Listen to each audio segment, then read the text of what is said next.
Halo Sobri, balik lagi di podcastnya Brilio dengan gue Amel. Sekarang kita udah ditemenin sama Kak Gana. Halo. Selaku direkturnya dari The Sounds Project. Kak Gana apa kabar? Baik. Pasti sibuk ya setiap tahunnya ngurusin The Sounds Project. Iya lumayan sibuk karena kan maksudnya sekarang festivalnya udah lumayan, size-nya lumayan besar.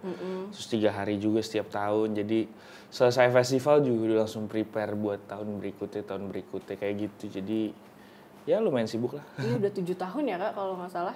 9 tahun sebenarnya. Cuma ini festival ke-7 karena di 2020 dan 2021 kan pandemi Covid ya. Jadi kita vakum dulu tuh 2 tahun festivalnya. Baru balik lagi di 2022. Jadi ini festival ke-7 sebenarnya, tapi Sounds Project secara perjalanan tuh udah 9 tahun sih. Oke, pasti. Tapi tetap cuan dong pasti ya. Cuan. Ya cuan lah, kalau nggak cuan kan nggak bisa jalan lagi iya, tahun depannya. Pasti. Kalau nggak salah nih, dari 2015 tuh kan yang di Gundar gak sih Kak? Iya, awalnya kan memang Sounds Project tuh acara kampus ya. Iya, acara kampus ya. Acara kampus Gunadarma. Waktu gue kuliah di Gunadarma tuh bikin mini konser sebenarnya ya sama teman-teman kampus gitu. Terus setelah lulus jadinya lumayan serius nih, akhirnya namanya diganti jadi The Sounds Project dan di 2016 dan diterusin sampai sekarang gitu. Iya, terus gue tahu juga kalau misalnya di beberapa kota tuh kayak Bekasi, terus Depok tuh sempat ada yang pre-konsernya gitu loh. Iya. Karena di 2019-an kalau nggak salah yang ada The Upstairs gitu-gitu, gue sempet datang. Ke Depok? Itu enggak, yang di Bekasi, yang di Bekasi, iya. Mega Bekasi itu yang di parkiran. Ada Jamrut, ada Malik juga kalau nggak salah. Karena emang itu first date juga, jadi memorable banget. Oh iya. Terus masih pacaran sama first date? Oh, udah jadi suami. Wow. Thanks to Sounds Project. Bersuami di Sounds Project. Berarti harus datang setiap tahun. Iya, benar. Itu first date-nya beneran? Iya, first date-nya banget, nonton The Upstairs. Jadian terus langsung nonton konser di Sounds Project itu? Iya, enggak, sorry. First date, pertama kali datang yuk nonton ini, mau nggak? Oh ya udah, mau. Udah, jadi sampai sekarang. Berarti lu setiap tahun harus datang tuh. Iya, tahun ini sih pingin datang. Kalau 7 tahun kayak gitu sampai akhirnya eksis sampai sekarang, terus festivalnya juga ya lumayan gede lah ya kayak gitu. Iya, itu gimana sih Kak ngelola kayak financial manajemennya gitu kan? Iya, sebenarnya kalau di festival tuh nggak cuma financial aja ya, banyak yang kita kelola ya. Secara operasional, terus secara program setiap tahun yang mesti kita upgrade atau maksudnya kita escalate supaya setiap tahunnya lebih baik lah.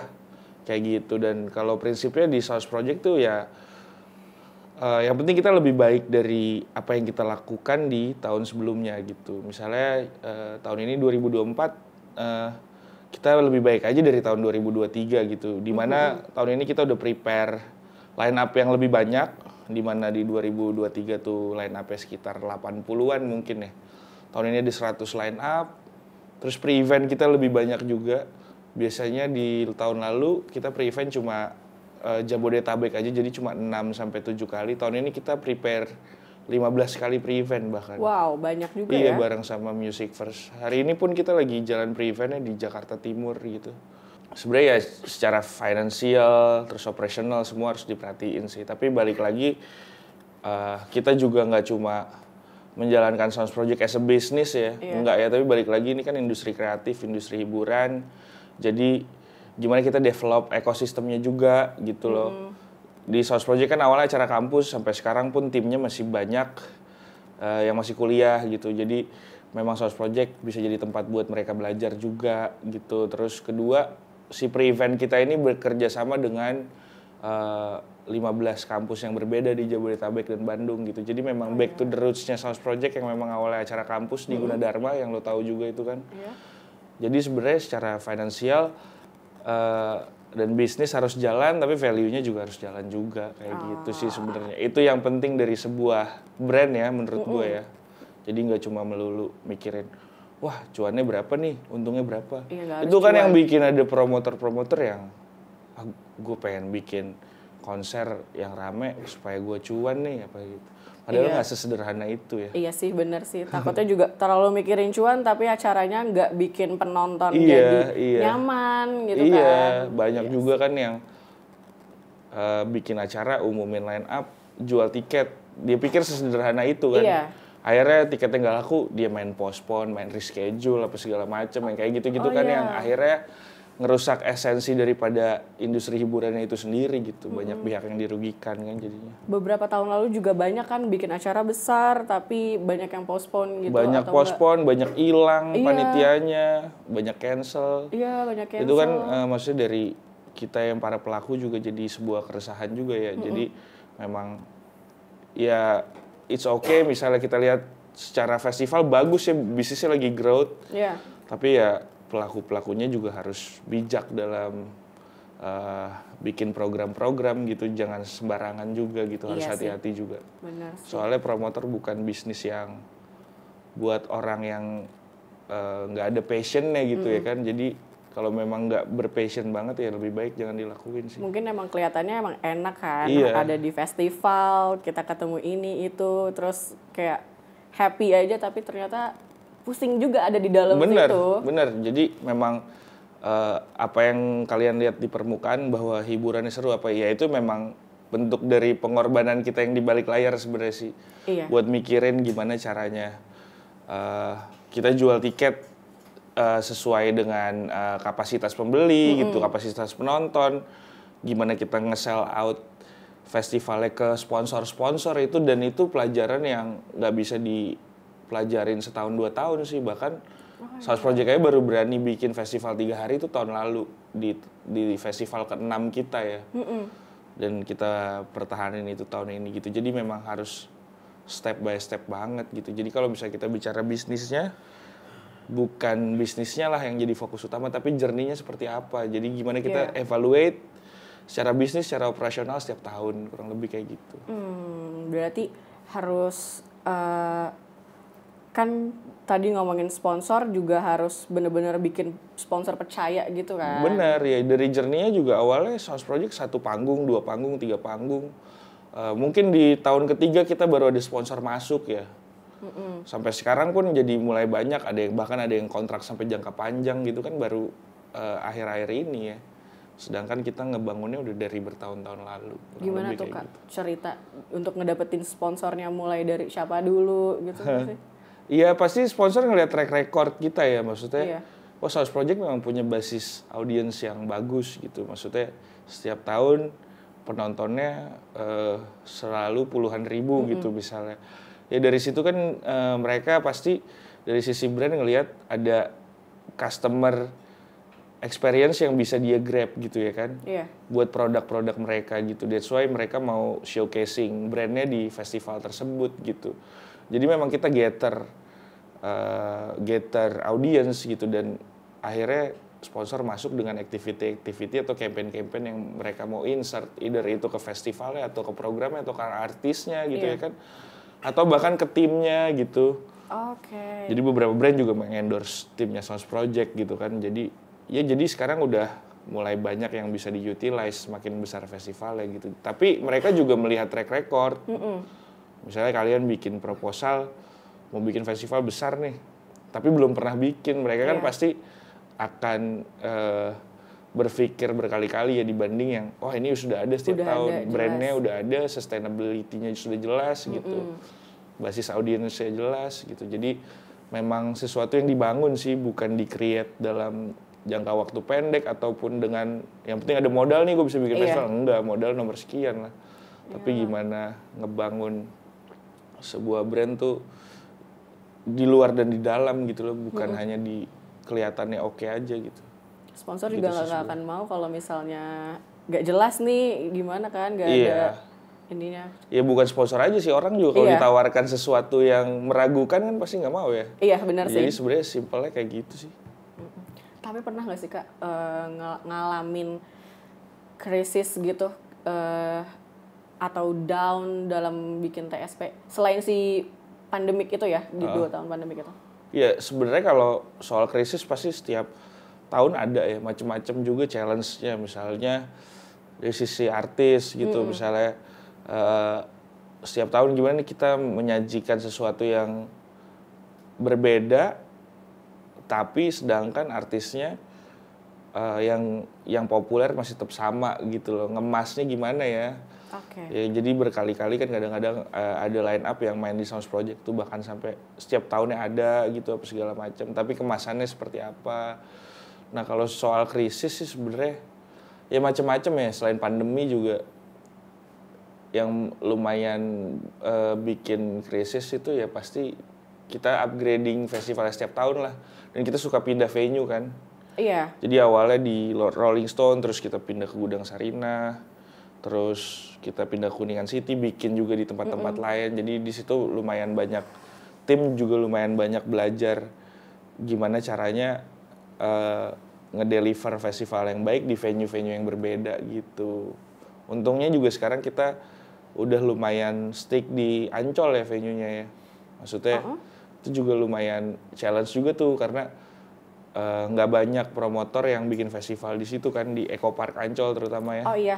Karena areanya lumayan challenging, kayak nggak semuanya konblok atau aspal gitu loh. Jadi ada jembatannya, ada rumput-rumputnya, ada area indoor, dan gimana kita express stage-nya Sounds Project ditaruhnya di mana. Itu bener-bener kita nggak ada layout sama sekali, bener-bener gambar dari awal gitu. Explore lagi ya, itu lumayan challenging juga. Dimana tim produksi gue kan yang sekarang juga itu yang ikut dari dulu lah. Mereka bener-bener belajar dari bikin konser dari nol yang cuma satu lapangan gitu. Iya. Atau cuma di parkiran mall, terus harus nge-handle venue yang lebih besar. Jadi lumayan seru. Jadi bukan krisis sih, lebih ke challenge aja ya setiap tahun ya, challenge yang baru challenge aja. Challenge pasti ada sih. Kenapa milihnya di Ancol untuk next-nya, Kak? Ya sebenarnya di Ancol kan karena ya itu tadi lumayan ngakomodir pasti kapasitas ya, maksudnya karena gede tuh areanya. Iya, tuh. luas sih. Luas puluhan ribu meter gitu. Dan ada 2 area, yang satunya indoor, satunya outdoor. Jadi memang kita benar-benar, lu nggak perlu kayak festival lain mungkin ada beberapa yang terkesannya lebih urban lah gitu, karena venue-nya bisa di aspal, atau kita lebih ke nature-nya lah. Jadi ada rumput gitu yang kalian nggak harus duduk tuh di booth brand gitu atau di lounge, atau kalian bisa duduk di mana aja kayak di Sounds Project gitu. Bener-bener kalian bisa duduk di mana aja, bebas. Yang mau bawa tikar silakan, yang mau bawa kursi lipat silakan kayak gitu. Tapi ada juga yang memang mau, gue nggak mau lah terlalu alam gini, gue kurang bolang nih, gue di indoor bisa gitu. Jadi ya gue rasa itu Express Festival yang maksudnya kita mengakomodir diversity ya. Maksudnya penonton datang dari beragam background yang berbeda, akhirnya di situ bisa punya tempatnya sendiri-sendiri. That's why kita pilih Ancol kayak gitu, karena areanya banyak variasinya gitu. Iya. Jadi nggak bosan di dalam, di luar juga bisa sambil sore-sore atau misalnya mau duduk di rumput sambil nonton gitu bisa juga. Oke. Ngomongin tema, kalau tahun lalu kan temanya Heaven of Music ya, Kak. Kalau sekarang itu temanya apa sih? Ya sebenarnya kita kan udah 3 kali di Ancol, dan ada 3 tema yang berbeda tuh. 2022 tuh temanya Imagine Festivals, di 2023 Heaven of Music, tahun ini Discover Miracle gitu. Di 2022 Imagine Festivals karena memang kita ngebayangin tuh waktu itu kan pasca pandemi nggak bisa bikin festival ya. Jadi kita ngebayangin kapan nih bisa bikin festival lagi. Makanya tercetuslah tema Imagine Festival yang kemarin juga Heaven of Music, karena pertama kali festival kita 3 hari. Terus di venue yang memang situ ada pohonnya, ada danaunya, ada jembatannya. Jadi kita mau menciptakan seakan-akan surganya musik lah. Maksudnya di situ kalian bisa expressing, maksudnya nge-capture si venue-nya juga kayak gitu loh. Jadi yang dimana kalian bisa duduk dimanapun, bisa ketemu teman-teman atau keluarga segala macem ya kan. Jadi Heaven of Music. Tahun ini Discover Miracle temanya gitu. Maksudnya kita kita pengen semua penonton ya, biarpun nggak semuanya ya, bisa menemukan keajaibannya sendiri di Saus Project gitu. Maksudnya kan kalian ke festival tuh nggak cuma nonton bandnya ya, pasti udah pasti ke festival mau ngapain, mau nonton band. Tapi di sisi lain ternyata dari penonton Saus Project tuh banyak yang bahkan kita ketemu beberapa teman-teman ya, dia bahkan nggak nonton sama sekali. Iya, cuma pengen meet up-nya aja. Kan gue datang nih ke acara lu nonton siapa? Aduh, gue lupa. Gue ketemu orang doang tuh di situ. Iya, jadi kayak lu misalnya ketemu pacar ya kan di situ gitu, itu nih ajaib juga gitu. Jadi ternyata festival tuh bukan hanya sekedar lu nonton musiknya aja, tapi banyak juga bisa networking di situ, ketemu teman baru yang siapa tahu akan berpengaruh ke hidup lu ke depan gitu. Ada orang yang stres setelah nonton festival, dia jadi nggak stres lagi, lega. Jadi bisa lebih keep up sama apa problem hidup. Ya asik problem hidup. Tapi emang banyak sih datang ke festival sendiri terus pulang bawa teman, balik kayak bareng gitu. Ya kasus lu juga bukan yang 1-2 sih, ada beberapa yang bahkan ketemu di Saus Project dan akhirnya dia datang di setiap ketemu sama pacarnya di Saus Project, nikah, punya anak, jadi dia ke Saus Project tuh setiap tahun udah rutinitas keluarga gitu. Oh iya. Dan mereka bahkan beli tiket tanpa berpikir mau nonton siapa, karena ya emang udah rutinitas keluarga gue aja datang ke Saus Project kayak gitu. Jadi hal-hal yang ajaib kayak gitu kan sebenarnya yang membuat kita sebagai penyelenggara juga punya energi buat bikin lebih baik lagi tahun berikutnya. That's why Discover Miracle gitu. Maksudnya gue berharap makin banyak penonton Saus Project bisa menemukan kebahagiaannya, keajaibannya sendiri di festivalnya, kurang lebih kayak gitu. Iya, bikin memori untuk bikin orang-orang. Core memory kalau kata orang. Iya. Untuk line up sendiri nih nantinya, itu tuh biasanya kalau Kak Gana tuh nyarinya gimana sih? Ngekurasi si band untuk main di TSP tuh gimana? Ya kalau proses kurasi pasti salah satu yang paling panjang juga ya di festival gitu. Maksudnya gimana kita bisa nge-capture every musical needs-nya penonton gitu. Maksudnya nge-capture every musical plate juga buat mereka kan. Jadi memang macem-macem caranya gitu. Tapi kita ada beberapa formula yang kayak, kita harus undang band yang populer nih supaya bisa convert ke jumlah audiens yang datang. Tapi di sisi lain kita harus mikirin genre juga yang gimana caranya genrenya diverse gitu. Misalnya ada pop, ada jazz, ada rock juga. Terus kita juga bisa menggunakan approach yang berbeda kayak di era, kita mau ngundang band yang era 2000-an nih, 90-an dan lain-lain. Jadi macam-macam ya approach-nya gitu. Dan pastinya karena kebanyakan kurasi itu ya bareng-bareng sama tim ya, pasti caranya ya diskusi bareng-bareng, terus biarpun keputusan tetap di gue. Jadi kita yang penting gimana caranya pendekatannya mau ke arah mana nih tahun ini gitu. Ya bisa, kita undang yang populer, atau kita jarang ngundang genre reggae nih, kita coba yuk tahun ini. Atau misalnya, ini era 2000-an lagi bagus, kayaknya lagi banyak pendengarnya lagi, kita coba bawa lagi band-band era segitu. Terus tahun ini juga kita ada band-band pop Melayu pada eranya ya, ada Wali, ada Raja juga yang main gitu. Tahun lalu juga ada Armada sempet. Jadi dan yang pasti yang belum pernah main di Saus Project juga kita prioritasin sih. Ini belum pernah nih, kita coba yuk ini dan lain-lain. Tapi yang jelas soal line up kadang kan suka dibandingin sama festival lain line up-nya begini, yang lain line up-nya begini. Ya itu seharusnya sih kita lebih bijak ya, bahwa festival tuh bukan buat dibanding-bandingin, buat dinikmatin aja gitu. Experience-nya juga pasti gitu. Beda. Ya kan? Ya jadi kurasi line up nih termasuk pertanyaan yang sering ya, maksudnya gimana sih cara kurasinya ya? Ya pada akhirnya kita punya approach masing-masing dan pada akhirnya balik ke intuisi para promotornya aja sih, para penyelenggaranya, taste-nya mereka yang dimana kita punya taste berbeda-beda juga. Kayak gitu, kita punya reason yang berbeda-beda juga. Jadi nggak ada formula yang benar-benar patokannya kalau lu milih line up festival harus begini, nggak ada sih sebenarnya. Kalau pre-event tuh termasuk salah satu TSP untuk kurasi band yang akan jadi line up itu nggak sih?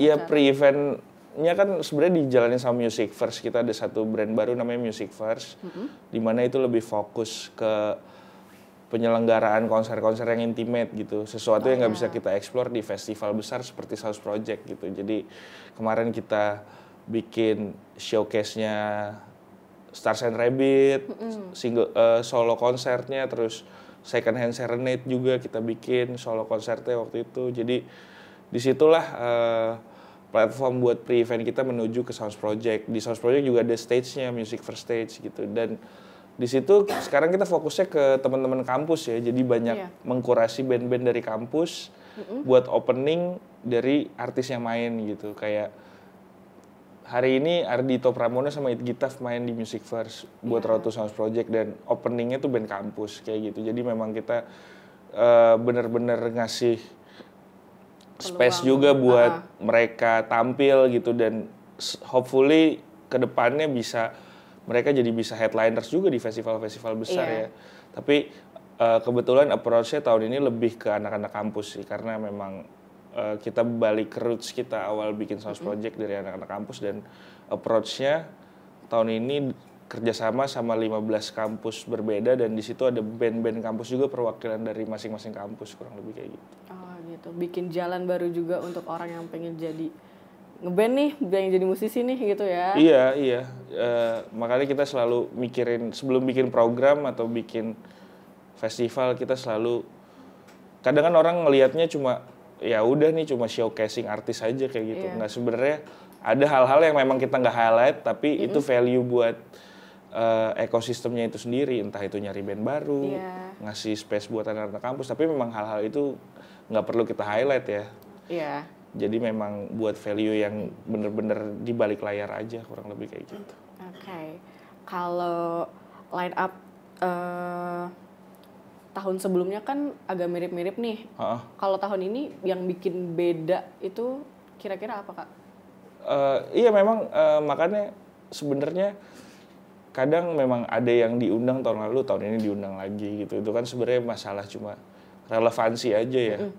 Oh ternyata tahun lalu Hindia main, kenapa tahun ini main lagi? Oh ternyata Hindia baru merilis album baru kayak gitu. Jadi kita pengen dia nge-explore di Sounds Project tuh lebih ke lagu-lagu barunya gitu, misalnya kan kayak gitu. Terus misalnya Malik juga setiap tahun main gitu, tapi ya memang Malik selalu punya lagu baru yang bagus, terus punya stage performance yang memang beda gitu. Tapi ada juga band yang kita highlight seperti The Changcuters gitu, dia udah main mungkin 4-5 kali ya di Sounds Project ya. Tapi tahun ini spesial karena menuju 20 tahun ulang tahunnya, jadi dia akan kolaborasi dengan beberapa musisi. Jadi sebenarnya mungkin secara naming atau poster banyak yang sama nih, tapi sebenarnya mereka juga sudah menyiapkan set-set yang berbeda dari tahun sebelumnya gitu. Jadi kalau melihat di YouTube Sounds Project, mungkin misalnya kita naikin Pamungkas gitu, tapi setiap tahunnya dia performance-nya beda. Kadang di stage yang berbeda, jamnya beda. Awalnya main sore, tahun depannya main malam gitu. Urutan lagunya beda gitu. Jadi sebenarnya kita nggak pernah mau menghadirkan hal yang sama sih, tapi gimana musisinya juga explore. Oh gue main di Sounds Project nih tahun ini. Mereka juga udah menyiapkan banyak hal lah yang berbeda gitu. Jadi jangan takut karena line up itu aja, tapi lebih ke lo harus bisa resepin festival itu tiap tahun pasti ngasih sesuatu yang berbeda lo gitu. That's why pembagian panggung, terus lagu yang dibawain, kurang lebih kayak gitu harus sih. Dipikirin juga ya. Oke. Tadi nanya line up udah, nanya tema udah, terus sekarang gue mau ngajak lo main game nih, Kak. Let's go. Oke, jadi gamenya itu kita nebak potongan-potongan lagu dari salah satu line up yang ada di TSP nanti. Gue nggak hafal lagi. Nah, sorry ya. Gue ngintip dulu apa sih line up. Kalau misalnya kita kalah, misalnya gue kalah, gue akan nelpon salah satu orang yang random ada di handphone. Gue akan bilang jangan lupa nonton The Sounds Project. Terus kalau misalnya lo yang kalah, lo akan lakukan sebaliknya gitu. Oke, siap. Mulai ya. Kayak gue kalah nih. Jadi bakal ada 5 soal yang gue akan bacakan lirik yang udah ditranslate. Jadi kalian itu nebak lirik translate-nya. Oke, berapa bait? Sebenarnya ini line-line yang populer, harusnya sih ketebak ya. Harusnya ya. Oke. Waktu itu gue main kayak gini nggak bisa nebak sama sekali. Jebakan ini. Soal pertama. Disturbing problem, fragile feeling, this isn't even half of it, just normal, you're okay.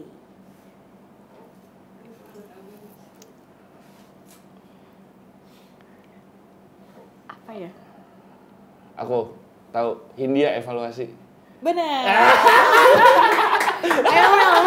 Jago. Apa? Jago. Keren. Berarti apal ya, apal? Nggak apal sih. Lainnya 1-0. 1-0 ya. Oke, soal kedua. As long as I can still breathe, still able to walk, but always worshiping you. Aduh, siapa itu ya? The Massive, merindukanmu. Betul. Ada di kepala tapi nggak bisa diucap. 2-0.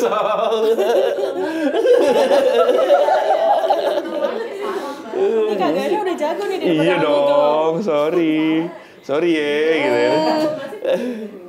Hati-hati Mel, udah 2-0. Iya. Oke, nextnya I will faithfully look after you with yourself you. 10 to 5. Ayo. Mau clue nggak nih? Enggak, perlu. Optimis sekali. Aduh, pesimis. Ulang. Cluenya deh boleh. Cluenya ya. Oke, cluenya penyanyinya bisa nge-scream. Vokalisnya Viera. Benar. Judulnya apa? Judulnya nggak tahu, taunya Vieranya bisa nge-scream. Viera judulnya apa ya? Apa nih? Anjing, gue gak tau judulnya. 10 detik terakhir. Sumpah. Rasa ini, seandainya. Tebak aja semua. Sama dirimu. Bersamamu. Benar. Ya. Jadi sekarang gue gak tau judulnya soalnya. Gue tuh remeh doang, gak apa-apa. 1. Oke. Oke, kita next. We are teenagers who are in love. High five. Belum selesai. Sorry. Making promises together forever. High five. Judulnya? Remaja. Benar. Seru ini. 2 sama. 2 sama ya? Oh my god, gue harus menang. Penentuan. Oke. Unfortunately, I met fake love, deceived by your words and methods, as if you love me. Mahal ini. Sial. Benar. Gue gak tahu. Sorry Lindy. Gue gak tahu sama sekali. Ini top Spotify loh. Iya, tapi kan gak tahu. Oh iya, sial. Gimana kagaknya mau telepon siapa? Oke, gue kalah nih. Seperti biasa. Lu bilang stop ya? Dari WA aja kan? Oke. Telepon WA. Stop. Halo? Papa. Mama di mana? Mama ada nih. Oh. Dia tanyain makan kucing deh. Waduh, minta beliin makanan kucing malah. Nggak datang. Pa, halo. Ya. Papa jangan lupa nonton Sounds Project ya, 9, 10, 11 Agustus di Ancol. Oh siap, asal ada tempat nginep. Waduh. Oke, ini lagi main game kalah terus suruh nelfon Papa. Oh iya nanti minta transferan ini malah, aduh gue pusing. Ya udah ya, ini lagi syuting. Nanti aku telepon lagi. Ya. Oke. Ya, dah. Dah tuh. Minta transferan kan malah. Aduh.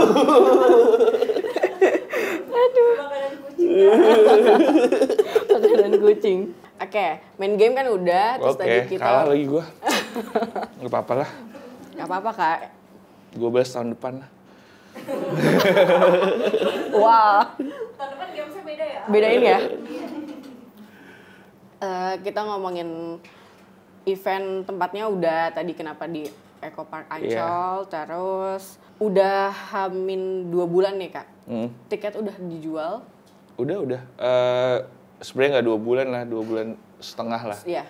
Jadi tiketnya bisa dibeli di website kita, tiket.thesouseproject.com. Harganya 250.000 buat daily pass, 3 days passnya itu harganya 600.000 kalau nggak salah.